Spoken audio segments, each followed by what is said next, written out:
Govind Damodar Madhaveti, Govind Damodar Madhaveti.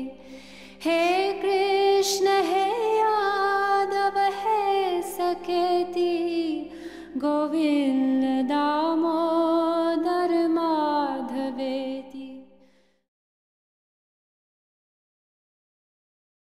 Today, I would like to present to you some universal principles from the Vedas which are applicable to everybody.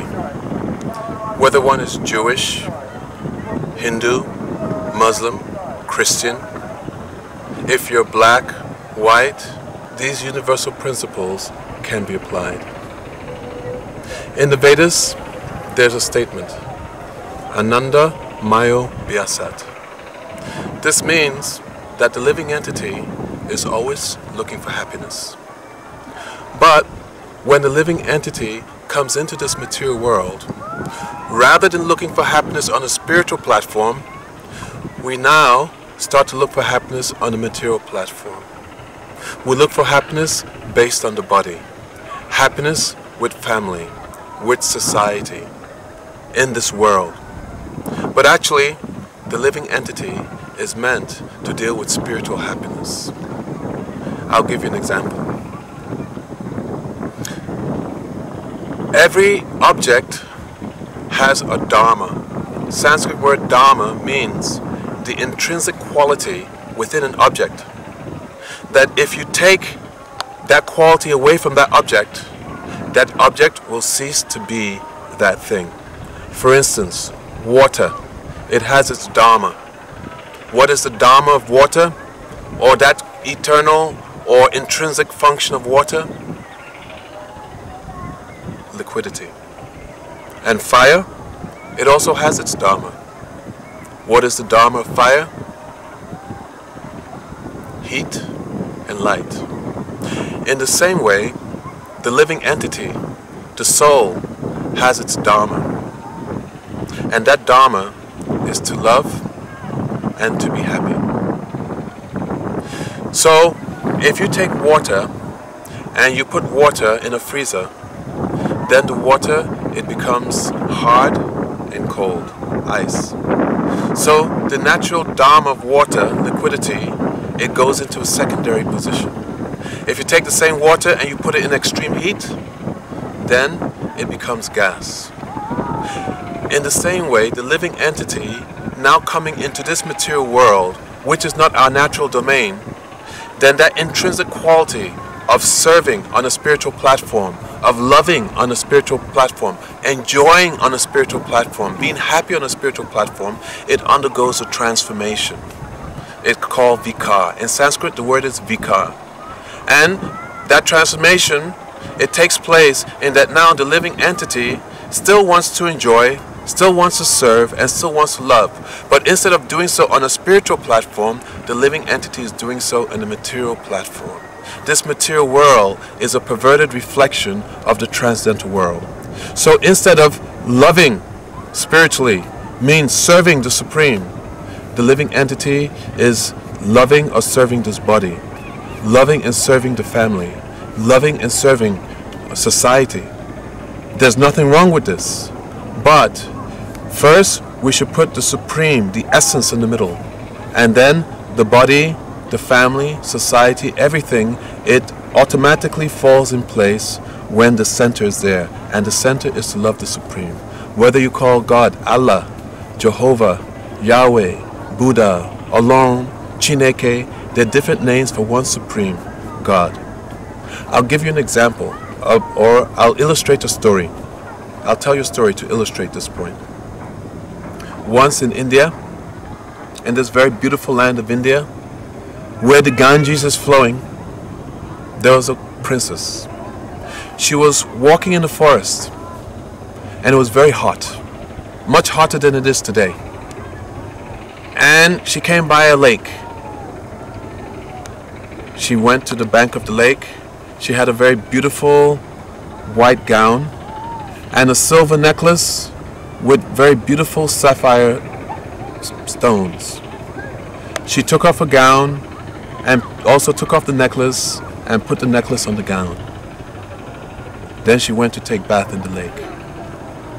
As she was taking bath in the lake in the midday, a bird swooped down and took her necklace and flew away. She started to run towards her father. She cried, "Oh father, oh father, oh father, my necklace has been taken away." She explained what happened. Her father, the king, said, "Don't worry, I'll get you another necklace." She said, "No, I want that necklace. And if I don't get that necklace, I'll take poison, I'll commit suicide, I'll die." Her father was grief-stricken. Immediately he put out a proclamation. "Whoever finds that necklace, I'll give them half of the kingdom." Soon after that, one young boy was walking through the forest. And he came by a body of water, and he saw the necklace. It was shimmering in the midday sun. Immediately he jumped into the water. He did not take off his clothes, did not take off his slippers, and he went for that necklace. But when he came out, he only had some leaves. He looked again in the water, and he saw the necklace, still shimmering. Again he dove in, and this time, he got only algae.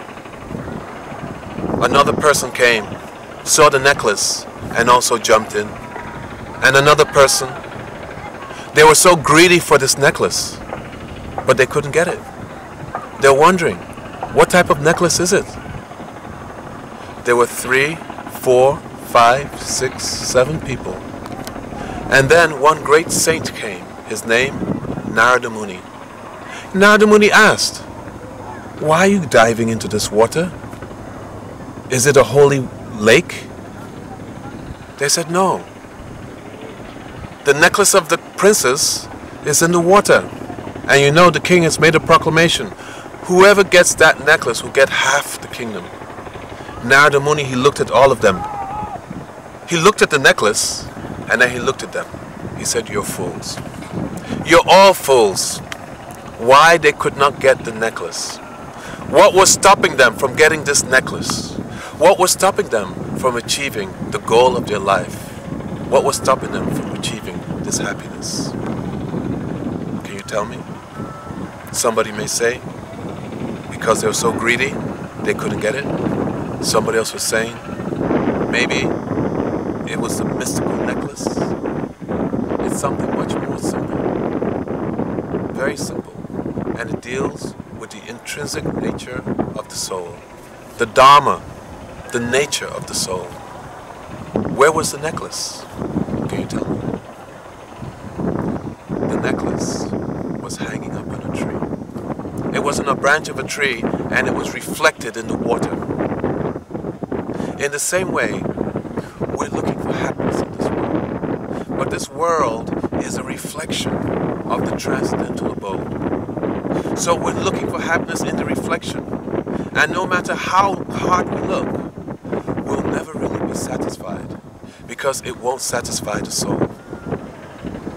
So the Vedic teachings, they teach that labha sudulabam idam bahu sambhavante manusyam atadam anityam apihadira.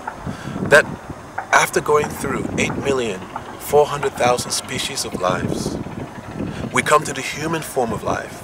And in this human form of life, we have the opportunity to ask questions. Who am I? Am I this black person? Am I this Nigerian person?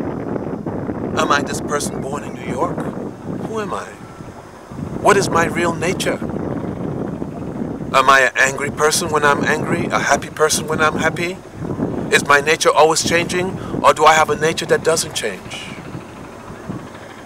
The Vedic teachings, they teach that through process of yoga, the linking process of the soul with the supreme or the super soul, then one comes to understand one's spiritual nature. And when one realizes one's spiritual nature, then one will achieve the happiness of the soul. Ananda, it is eternal. It is blissful. Sukham, Ananda Sukham. It is bliss and is happiness. And it is very easily achieved especially in this age. And how to achieve this, we'll explain in another class. Thank you.